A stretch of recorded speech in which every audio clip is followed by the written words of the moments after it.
Salut la compagnie. Alors aujourd'hui on va parler d'un truc que je ne pensais pas faire un jour, mais comme j'essaye de m'imposer sur le BookTube Game sans succès, je me suis dit que j'allais faire une vidéo qui en soi moi m'intéresse pas tant que ça dans ce que ça offre, dans la mesure où ça va pas être très analytique. Ça va être une liste en fait, un book haul des livres que je vais lire pendant le confinement. Il y en a beaucoup, donc il est clair que je ne vais pas tous les lire pendant le confinement, dans la mesure où je reste humaine et que j'ai pas de plaisir à ingurgiter 8 livres par semaine. Donc voilà, un book haul des prochains livres que je vais lire. J'espère que ça vous plaira. Alors, moi je trouve qu'en soi, c'est pas que c'est pas intéressant dans la mesure où c'est juste que ça va pas être analytique du tout. Je vais juste vous présenter des livres, pourquoi j'avais envie de les lire. C'est hyper narcissique et en même temps je crois que les gens aiment bien ce genre de vidéos. Je peux comprendre hein, si vous savez pas quoi lire, une petite liste genre qu'est-ce que je pourrais lire. Et ben voilà, vous avez la liste des prochaines lectures du Libromasseur. Donc voilà, je pense que ça va, vu le nombre de livres qu'il y a, j'ai de quoi lire jusqu'à au moins début janvier 2021. Il y a des livres dont je parlerai jamais je pense, et d'autres peut-être. Donc commençons. Le premier livre, c'est celui que je suis en train de lire en ce moment, je l'aurai fini demain. Jean Hatzfeld, Dans le nu de la vie. Lui, je reparlerai. Livre magnifique sur le génocide de Tutsi au Rwanda. C'est un livre de témoignages, très très dur à lire. Très dur à lire. Et pourtant, vraiment, moi, en termes de littérature, j'ai vraiment la peau dure. Genre, je m'aime pas... Enfin, en fiction, je m'aime pas très souvent parce que c'est de la fiction, je fais très bien la distinction entre les deux. Par contre, quand les récits... référentiel, enfin quand ça parle de choses réelles, ça me touche beaucoup et il est horrible à lire. Mais il est magnifique, voilà, j'en reparlerai. Alors, il fait 1110 pages, donc je ne vais pas le lire tout de suite, je pense, mais je voulais le lire depuis... Ça fait longtemps qu'il est sur ma table de chevet. C'est La Belle du Seigneur de Albert Cohen, qui est une histoire d'amour déçue, hein, comme je les aime toutes, il paraît. Je dois avouer, alors que d'habitude, la taille ne m'impressionne pas tant que ça, il faut dire que là, 1100 pages... Non mais disons-le, la taille m'a un peu impressionnée, c'est pour ça que j'ai pas commencé, mais je pense que la récompense n'en sera que meilleure. La taille ne compte pas dans la qualité d'un livre. Enfin, apparemment c'est un très beau livre, donc voilà, de fierté entre Ariane et Solal, histoire d'amour, voilà. Ensuite, L'Astragale de Albertine Sarrazin. C'est une histoire d'amour entre une fugueuse et un bagnard, enfin un mec qui s'enfuit de prison. Je ne sais pas ce qu'il vaut. C'est nul comme explication. Histoire d'amour de fugueur, un peu wild, j'en attends, voilà. On verra ce que ça donne. Ensuite, Honte. Mais honte à moi. Non mais vous allez... Vraiment, je vais perdre là toute crédibilité très rapidement. Moi, qui me la pète tout le temps en faisant bien montrer mon autorité parce que j'ai fait des études littéraires, attention. Je n'ai jamais lu... Non mais vous allez faire comme ça là.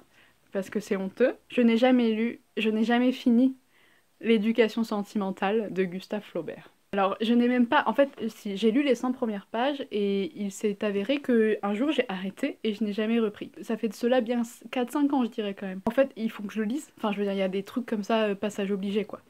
Ça va arriver, il est dans ma pile. Et c'est même pas il faut que je le lise. En vrai, aussi, il faut savoir que Aurélien, si vous avez jamais vu la vidéo sur Aurélien de Louis-Aragon, c'est manifestement pas mon livre préféré parce que c'est compliqué d'en avoir qu'un, mais en tout cas il fait partie de mes livres préférés pour toute la vie. Et Aurélien s'inspire directement de Gustave Flaubert. Parce qu'en fait ça parle d'un jeune homme qui s'appelle Frédéric Moreau, qui rencontre une femme qui s'appelle Madame Arnoux, qui est mariée à Monsieur Arnoux, et ils entretiennent plus ou moins une relation. Je ne suis pas allée jusque-là, mais donc voilà, premiers émois amoureux, roman d'éducation en partie. Il le faut. Je vais les finir et je vous en reparlerai. Histoire d'amour déçu en plus, forcément ça va me plaire. Autre livre, on a bientôt fini avec les classiques purs, hein, mais le dernier ça va être Le Rivage des Sirtes de Julien Gracq, que je veux lire depuis un moment. Je l'ai connu en cours où en fait on avait lu un extrait, quand je faisais de l'histoire littéraire. En fait ça parle d'une guerre en attente en fait. Il y a deux royaumes imaginaires dans un endroit imaginaire qui attendent une guerre. Et en fait, ça parle de l'attente, de la guerre. Alors, non mais c'est horrible parce que dit comme ça, je me rends bien compte que ça a l'air chiant à la mort. Je ne le vends pas du tout bien. Mais en fait, je pense que l'extrait que j'ai lu était magnifique, hyper poétique. En fait, le passage que j'ai lu, c'était le héros qui est au lit avec une fille qui s'appelle Vanessa. Et c'est juste l'attente. et il se passe rien, et c'est hyper... Il y a des livres comme ça. Un jour, je parlerai de Soi, de Baricot, un livre que j'adore où pareil, il se passe en soi pas grand-chose. C'est un livre très contemplatif. Et je pense que c'est un truc un peu comme ça. J'en attends beaucoup.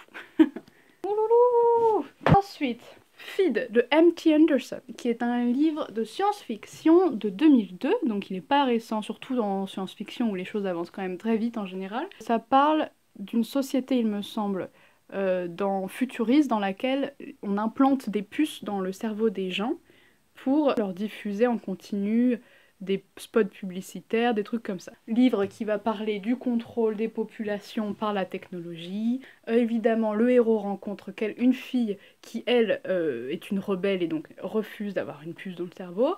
Récit qui va être probablement, comme beaucoup de récits de science-fiction politique, etc. Voilà, je ne sais pas quoi dire de plus vu que je n'ai pas lu.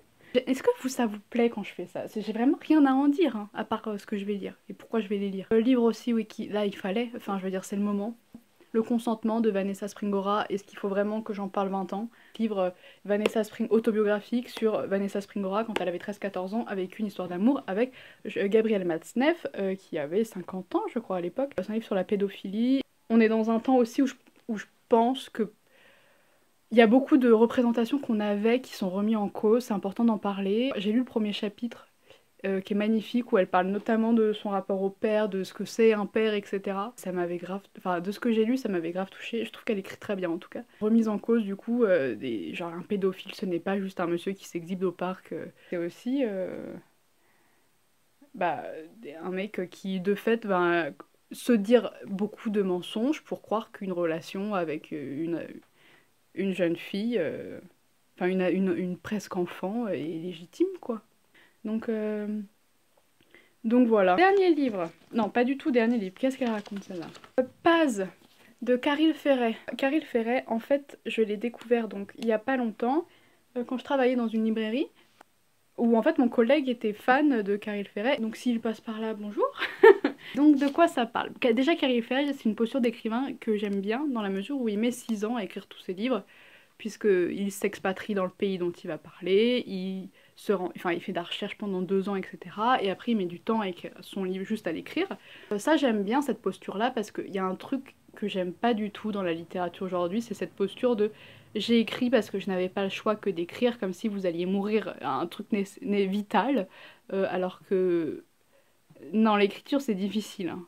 Et quand je parle de l'écriture, écrire dans son journal intime, ce n'est pas écrire un roman. Je trouve que l'écriture c'est dur, et j'aime bien moi les auteurs où on se rend compte que c'est du travail et que c'est pas juste oh j'écris au fil de la plume. C'est un thriller.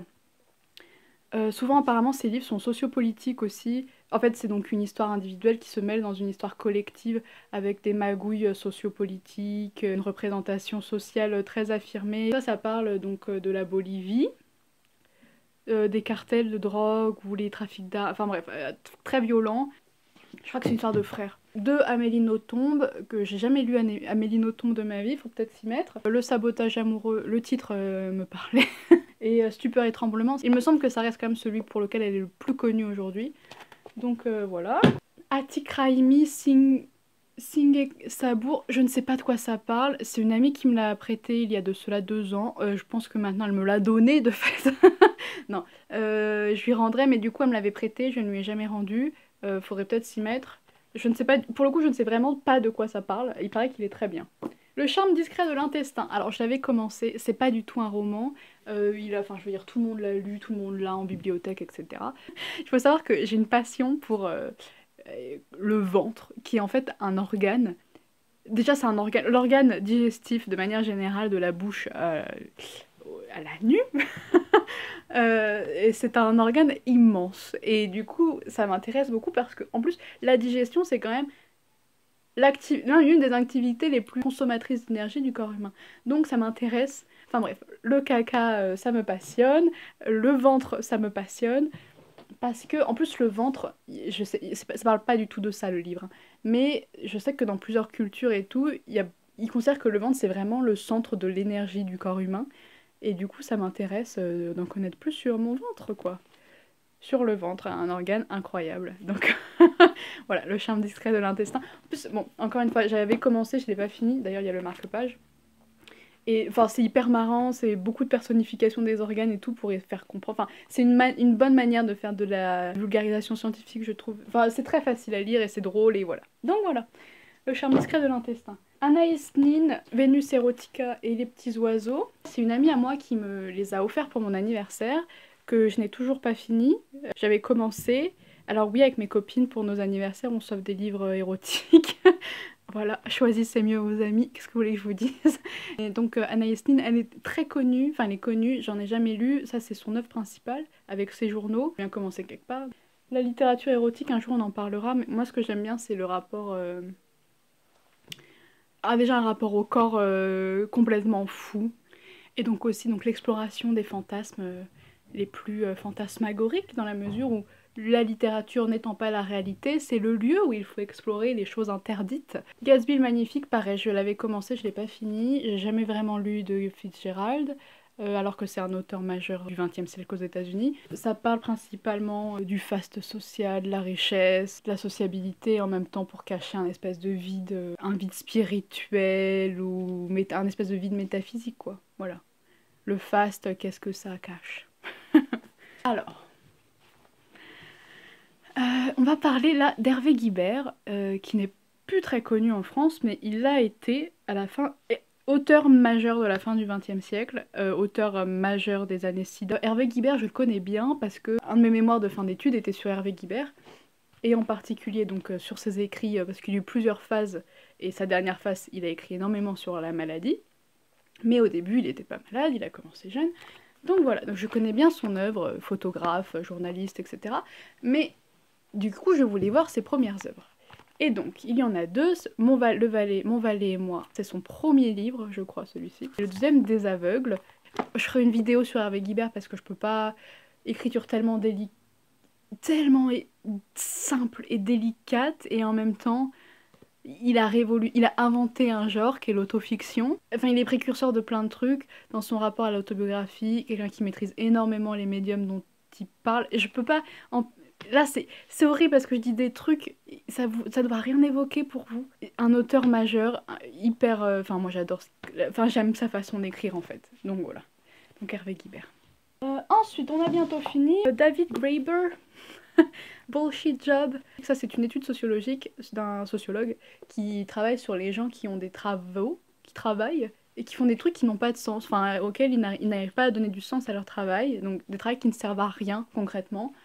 Typiquement, quelqu'un qui est payé à surveiller une salle de musée vide, par exemple. Ou alors quelqu'un qui passe sa vie en réunion, à préparer des réunions, pour faire d'autres réunions. J'ai lu l'intro, qui est drôle. Alors, en fait, le postulat de départ, c'est... je vais devenir politique, vous pouvez partir. En gros, que l'industrialisation, enfin, ça devait nous faciliter le travail et donc nous dégager des heures libres, en fait, pour que le travail devienne quelque chose de moins en moins pesant sur le quotidien des hommes. Or, malgré la machinisation massive des emplois, on travaille toujours plus et le travail est toujours montré comme étant quelque chose de nécessaire, et donc il interroge un peu cette contradiction-là. Qu'est-ce que le travail apporte? Bon, c'est un livre manifestement de gauche. Donc voilà. Mona Chollet, Beauté fatale. Alors, pourquoi? Parce que la beauté, les femmes, on est... bref, est-ce que je vais m'éterniser là-dessus? J'ai lu Sorcière de Mona Chollet. J'avais adoré les 3 premiers chapitres, le dernier me semble un peu relativiste. Mais en tout cas, Beauté fatale m'intéresse parce que le nouveau visage d'une aliénation féminine, comme son nom l'indique, voilà, tout est dans le titre, je vais pas m'étendre sur pourquoi les femmes continuent à s'imposer des codes, bref. Bon, manifestement, je me suis fait belle aujourd'hui, ça se voit peut-être pas, mais je me suis maquillée, donc... chacune ses contradictions. Patti Smith, Collected Lyrics. Je fais trop la meuf avec un accent. C'est un recueil de poèmes. Alors moi, la poésie, faut savoir que je la lis pas... Voilà, un jour je vais ouvrir le livre, je vais lire 2-3 poèmes, et puis je vais le refermer, je vais le reprendre 3 semaines après, je vais recommencer. Donc ce Patti Smith, c'est une poète avant d'être une compositrice. Enfin, elle est surtout connue pour son travail de poésie, en fait. Bernard-Marie Coltès dans La solitude des champs de coton, pièce de théâtre majeure de la fin du XXe siècle que je n'ai jamais lu. Je ne sais pas de quoi ça parle, toujours pas. On a bientôt fini. 3 livres de Patrick Modiano. Voilà, allez voir ma vidéo sur Dora Bruder et pas Laura Bruder. Je ne sais pas de quoi ces livres parlent, je vous en reparlerai peut-être à l'occasion. Une BD de Catal et Boquette sur la biographie de Joséphine Baker. Il est quand même gros, mais c'est de la BD. Pénélope Bagieux, que j'écoute religieusement, l'avait conseillé, donc Voilà. Voilà, bon bah sur ces super conseils, j'espère que ça pourra vous donner des idées à lire des trucs. Et moi, on se retrouve je ne sais pas quand. Tchuss!